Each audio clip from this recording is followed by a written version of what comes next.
বৃহস্পতি একটা ঘরে 1 বছর থাকে, রাহু একটা ঘরে, রাহু এবং কেতু 1.5 বছর করে থাকে। স্যাটার্ন মানে কিন্তু একটু ধীরে চলো, যার রাশি চক্রে বৃহস্পতি খারাপ সে ডুববে।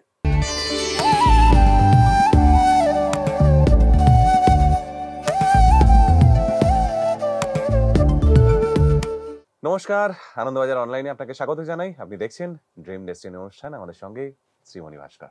নমস্কার স্যার। নমস্কার স্যার। বিজনেস এবং তাতে দুশ্চিন্তা, এই নিয়ে আমাদের আলোচনা চলছিল গত সপ্তাহে। তো এটারই আরো ডিটেল জায়গায় যদি ঢোকেন একটু, কিভাবে প্রতিকারের দিকে যেতে পারে বা কিভাবে ভালো থাকতে পারে বা একটা বিজনেসকে আরো এগিয়ে নিয়ে যেতে পারে। আগের দিনই বলছিলাম যে বিজনেসের অনেকগুলো পার্ট আছে। একটা হচ্ছে প্রোডাক্ট, মানে সে কোন প্রোডাক্ট চয়েস করবে। প্রোডাক্ট চয়েস করাটা ভীষণ ইম্পর্টেন্ট। তার জন্য কোন প্রোডাক্ট বেচাটা ঠিক হবে? একজন ভদ্রলোক, নাম বলবো না, 1986-এ তার জন্ম। তিনি ভারতীয় বংশোদ্ভূত, এখন কানাডিয়ান। তিনি একটি বড় অনলাইন সংস্থায় ছিলেন। তিনি সেখানে মোটা অঙ্কের স্যালারি ড্র করতেন। 2009 সালের শেষ দিক থেকে ওনার মাথায় চিন্তা হলো আমি চাকরি ছেড়ে ব্যবসা করব। আমার যতটুকু মনে হচ্ছে, আমি স্টাডি করেছি, রিসার্চ করেছি, যে ওনার সম্ভবত পাইসেস এবং অ্যাকুরেসের কম্বিনেশন ছিল রাশি লগ্নের, মানে অ্যাসেন্ডেন্ট ছিল সম্ভবত পাইসেস, মুন সাইন ছিল অ্যাকুরিয়াস, মানে কুম্ভ রাশি মীন লগ্ন বা মীন রাশি কুম্ভ লগ্ন, যতটুকু মনে হচ্ছে। ঠিক অনেকদিন আগে দেখেছিলাম, অনেকদিন মানে প্রায় বছর 1.5-2 আগে দেখেছিলাম, হালকা হালকা মনে পড়ছে আমার। যতটুকু মনে হচ্ছে এটাই। দশা খুব ভালো চলছিল, বাট গোচরটা খুব খারাপ চলছিল। উনি চাকরি ছেড়ে দিলেন, ব্যবসায় ঢুকলেন। 2010 থেকে 2012 20খানা ব্যবসা করেছেন। 20খানা ব্যবসায় হিউজ লস। কেন লস আমি অ্যানালিসিস করলাম। ধরুন, দশা তো গুড চলছে, কিন্তু গোচরটা নেগেটিভ। মানে অনেক সময় প্ল্যানেট ঘুরছে, তো শনি একটা ঘরে 2.5 বছর থাকে, বৃহস্পতি একটা ঘরে 1 বছর থাকে, রাহু একটা ঘরে, রাহু এবং কেতু 1.5 বছর করে থাকে। ফলে আমাদের ছোট ছোট চেঞ্জ 1 বছর অন্তর হয়, আর একটা চেঞ্জ 1.5 বছর অন্তর হয়, আর একটা চেঞ্জ 2.5 বছর অন্তর অন্তর হয়। যখন পাইসেস ওনার অ্যাসেন্ডেন্ট এবং কুম্ভ ওনার জোডিয়াক সাইন, তখন 8th হাউসে স্যাটার্ন হিট করছিল। 8th হাউসকে বলা হয় যন্ত্রণার ঘর, ট্রান্সফরমেশনের ঘর। যত রকম ট্রাবল এগুলো আসে কেন? ওই অ্যাস্ট্রোলজিক্যাল কসমিক এনার্জি দিয়ে আসে, কিন্তু মালিকের কারণেই। ভরসা ওদিকেই, মালিকই পাঠান। কারণ when God says I have to do something new with you, you say no, old. God directly say no progress. God progress করতে চায় থ্রু দ্য ব্যাটল, ওটা প্রসেসের মধ্যেই গড থাকে।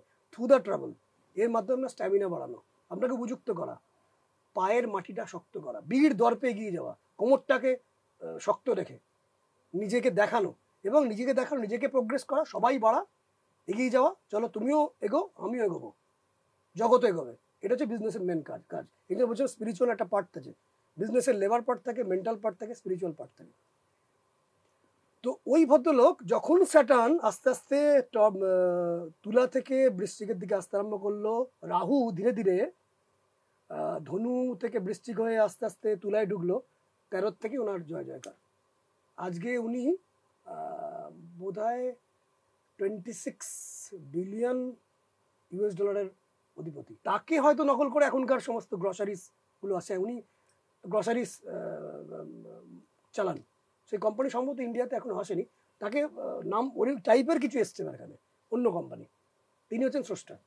তাহলে তাকে প্রথমে ট্রাবল দিল, but when god ordered stop, the storm has to stop.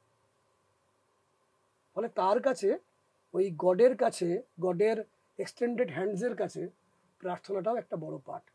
কারণ সবচেয়ে, এটা খেয়াল রাখবেন, আমি নিজে বুঝেছি বিজনেস করতে গিয়ে, যে বড় ভরসার জায়গা তিনি। এটা যদি কেউ মনে রাখে তাহলে কিন্তু কোনো প্রবলেম আসবে না। আমরা প্রবলেম করি ইনার মাইন্ডে, উল্টোপাল্টা কাজ করি। এবং দুশ্চিন্তার কথা বলেছিলাম, কিছু পাপ, দুশ্চিন্তা আসার কারণ কিন্তু কিছু পাপ, সেই পাপের জন্য ঘটনাগুলো ঘটে। এবং এই পাপের মধ্যে এটাও পাপ হতে পারে, পাপ মানে ঠিক ডাইরেক্ট ওরকম পাপ না, কিছু নেগেটিভ এনার্জি তৈরি করা। যেমন প্রোডাক্ট বললাম, কি প্রোডাক্ট চয়েস করবেন। তাহলে প্রথম উনি 2010 থেকে 2012 অব্দি সমস্ত ভুলভাল প্রোডাক্ট চয়েস করেছে, গুচ্ছের লস চলে গেছিলেন। 12 সালের মিডল বা এন্ডে উনি ওটা করলেন, তারপরেই সাকসেস। এখন বিশাল ব্যাপার, নাম বলবো না। তাহলে প্রোডাক্টটা ভীষণ ইম্পর্টেন্ট। শনি এক ধরনের প্রোডাক্ট দেয়, সূর্য এক ধরনের প্রোডাক্ট দেয়, বুধ এক ধরনের প্রোডাক্ট দেয়। যেমন ধরুন শনি দেয় হচ্ছে বড় বড় মেটাল ইঞ্জিনিয়ারিং প্রোডাক্ট, চামড়ার দ্রব্য, বড় বড় গাড়ি। আবার বিশাল বড় গাড়ি দেয় হচ্ছে 26 টাকা 28 টাকা 32 টাকা গাড়ি দেয় কিন্তু রাহু। বুধের ব্যবসা আবার অন্য ধরনের। বুধের ব্যবসা হচ্ছে শাকসবজি, কারণ বুধের কালারটা দেখুন গ্রিন। শাকসবজি, কোনো ফার্মিং করা, গোটারি করা। লোকে ভাবে গোটারি মানে পশুপালন মানে ছাগল পালন, ইয়েস কোটি টাকা আছে এগুলো করতে পারলে। ডিম মানে মুরগি পালন বা হাঁস পালন, বিশাল কিছু আছে। এবং ওই যে ভদ্রলোক উনি কিন্তু ছোটখাটো জায়গা না, ওনার কোম্পানিটা কিন্তু শেয়ার মার্কেটে এনলিস্টেড। ওকে, বলে বিশাল জায়গা চলে গেছে, 86 সালে জন্ম, আজকে বয়স কত সামান্য। এই প্রসঙ্গে বলে দিই, শেয়ার মার্কেট বলতে গিয়ে যেটা মনে পড়ছে সেটা হচ্ছে 2024 সাল 2 + 0 + 2 + 4 অ্যাডিং করে কিন্তু 8 আসছে। স্যাটার্ন মানে কিন্তু একটু ধীরে চলো। আমি যে কথা বলতে চলেছি শেয়ার মার্কেট নিয়ে বলতে যাচ্ছি, এই বিষয়ে আমি কোনো বিশেষজ্ঞ নই, আপনাকেও জানাচ্ছি আমি কোনো বিশেষজ্ঞ নই। আমি যে কথা বলতে চলেছি এখানে কিছু মিস ইনফরমেশন থাকতে পারে, এরার থাকতে পারে, ত্রুটি থাকতে পারে, কারণ শেয়ার মার্কেট নিয়ে আমার কোনো জানাশোনা নেই। কিন্তু একটা গণনা হালকা দিয়ে রাখছি, স্যাটার্ন কিন্তু ধীরে ধীরে চলে, খুব ধীরে ধীরে। যারা স্ক্যাল্পিং, সুইং বা ইন্ট্রাডে, বিটিএসটি, ছোট ছোট এসে এতে মানে আজকে কিনলাম কালকে বিক্রি করব বা মনিটরিং রাখবো, প্রতিটা সেকেন্ড খেয়াল রাখবো, এইগুলোর ওপর কিছু চাপ আসার সম্ভাবনা থাকছে। লং টার্মে হয়তো প্রবলেম আসবে না। 2008-এর ঠিক 2024-এর আট না, 2024-এর ঠিক মিডলে, 2024-এর ঠিক মিডল থেকে একটু সময়টা কিন্তু শেয়ার মার্কেটের উপর চাপ আসতে পারে। সতর্ক হয়ে ডিল করা দরকার, কিন্তু অবশ্যই বিশেষজ্ঞের পরামর্শ নেবেন। জ্যোতিষশাস্ত্রটা অনেক শেষের দিকে। শেয়ার মার্কেটে প্রথম কথা জানবেন পলিটিক্যাল ইস্যু বা এনভায়রনমেন্টাল যুদ্ধ হচ্ছে কিনা, বা কোনো রকম আশপাশের দেশের কেমন কন্ডিশন, বা প্রাকৃতিক কোনো দুর্যোগ এলো কিনা, বন্যা, ভূমিকম্প ইত্যাদি, এগুলো ভীষণ ইনফ্লুয়েন্স করে। 50% ইনফ্লুয়েন্স করে আশপাশের পরিস্থিতি কী চলছে শেয়ার মার্কেট বিষয়ে। বাকি যে 50 ভাগের মধ্যে 30% আপনি কীভাবে মনিটরিং করছেন, কীভাবে শেয়ার মার্কেটকে ডাইভার্সিফাই করছেন, কীভাবে নিজেকে এডুকেট করেছেন, কোনো বিশেষজ্ঞের সঙ্গে যোগাযোগ করেছেন কিনা, কোনো ভালো ব্রোকার ফার্মের সঙ্গে যোগাযোগ করেছেন কিনা, এটা 30% ডিপেন্ড করে। 20% একটা লাখ কিন্তু শেয়ার মার্কেট রয়েছে। এবার সেই ওইটুকু জ্ঞান থেকে আমি যেটুকু কথা বলছি, ফলে বাকি যে 80% কিন্তু আপনাদের দায়িত্ব। তো 2024 এটা মেলাবেন, যেহেতু 8-এর বছর একটু চাপ আসতে পারে। যে কথাই ছিলাম যে বিজনেস করতে গেলে প্লেসমেন্ট করতে হয়, প্রপার প্লেসমেন্ট মানে কীভাবে এটা প্লেস করবেন এবং প্রমোশন। কারণ যে কোনো বিজনেসকে বড় করতে গেলে তাকে বাজারকে জানাতে হয়, না জানালে মানুষ চিনবে কীভাবে, বা তাকে কীভাবে আইডেন্টিফাই করবে, তাকে বুঝবে কীভাবে, এবং অ্যাট লাস্ট প্রমোশন করতে হয়। তারপর আছে কিন্তু লিগাল পার্ট, প্রোটেকশনটা ভীষণ মাত্রা দরকার। কারণ আমি যে কাজটা করবো, আগের দিনই বলেছিলাম যে বিজনেস করতে গিয়ে অনেক ঝঞ্ঝাটযুক্ত ঘটনাও ঘটে। আপনি 100% truthful in all respect. In tax you are truthful, in product 100% truthful, in behaviour 100% truthful. বলছি সবসময় কিন্তু মিষ্টি মিষ্টি ব্যবহার, সবসময় কিন্তু একদম খুব অনুনয় বিনয় করে ব্যবহার, এটা কিন্তু বিজনেসের বিষয় নয়। এক্স্যাক্ট আমি এই পেনটা আমি 10 টাকায় কিনেছি, আমি 11 টাকায় বিক্রি করবো, এর জন্য অনুনয় বিনয় করার দরকার নেই। যদি অনুনয় বিনয় করার লাভ রাখতেই হবে আমাকে, হ্যাঁ আমাকে একটু 1 টাকা প্রফিট রাখতে হবে। অনুনয় বিনয় করে বিক্রি করবো এটা নয়। অনুনয় বিনয় করবো তার কাছে, ক্ষমা প্রার্থনা করবো তার কাছে, ভরসা করবো তার কাছে, কারণ সেই সমস্ত কিছুর মালিক। পাবলিকের কাছে অনুনয় বিনয় নয়, কিন্তু অনেকে কাস্টমার আছেন অনুনয় বিনয় করুক একটু, সেটা তারা খারাপ ভাবতে পারে। তো আপনি যদি ট্যাক্সের দিক দিয়ে 100% ওকে, ল্যান্ড অফ দ্য মানে যেখানে আপনি যে ল্যান্ডে আপনি কাজ করছেন, ল অফ দ্য ল্যান্ড যদি ঠিকঠাক রাখেন, 3 নম্বর প্রোডাক্ট যদি কারেক্ট রাখেন, প্রাইস যদি ঠিক মতন কম্পিটিটিভ রাখেন, তারপরেও লিগাল প্রবলেম আসতে পারে, তারপরেও আসবে।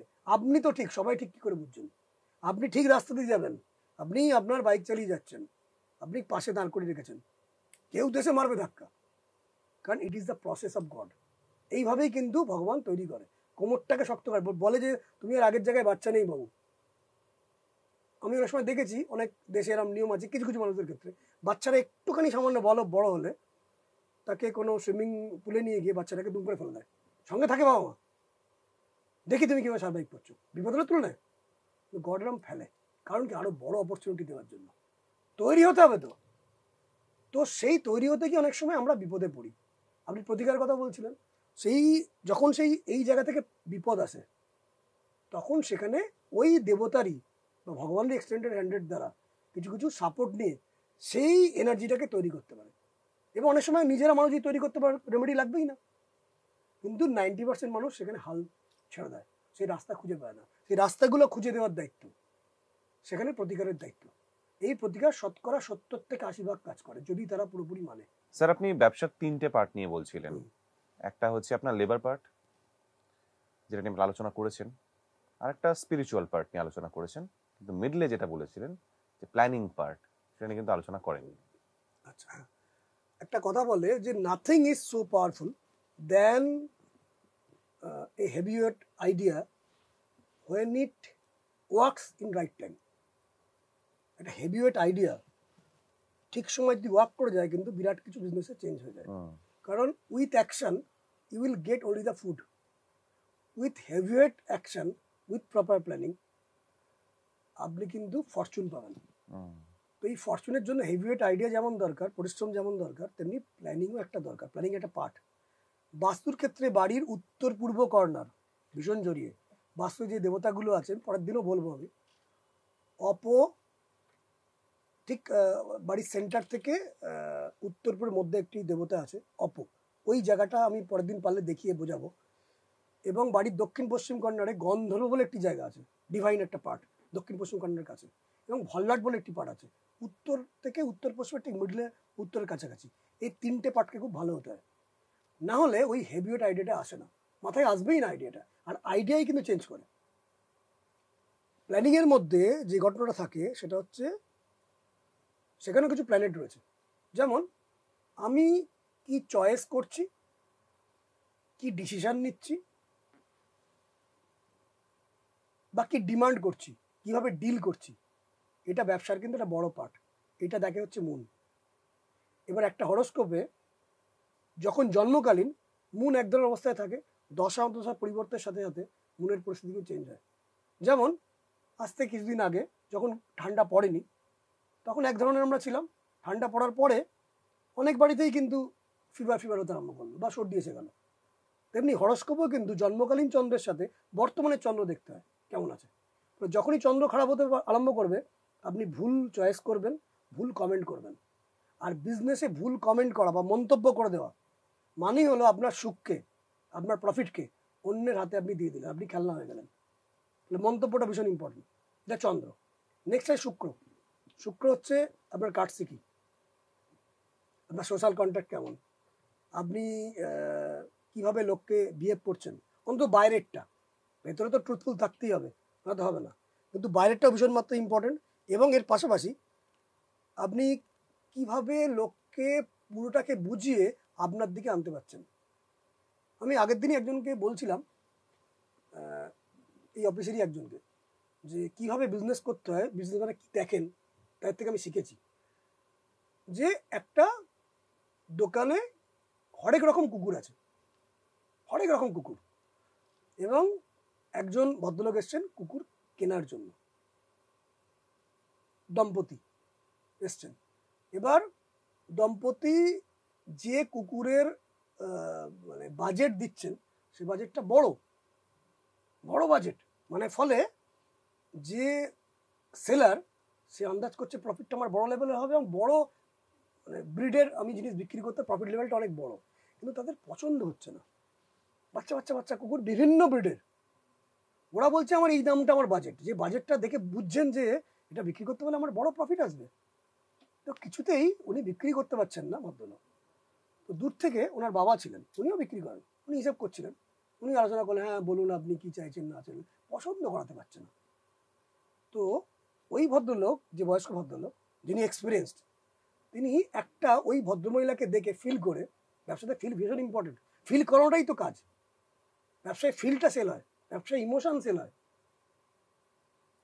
কারণ আপনি একটা মোবাইল কিনুন, হয়তো সেই মোবাইলটার দাম 80,000 কি 20,000 কি 1 লাখ কি 1.5 লাখ, ওই ইমোশনটা সেল হয় কিন্তু।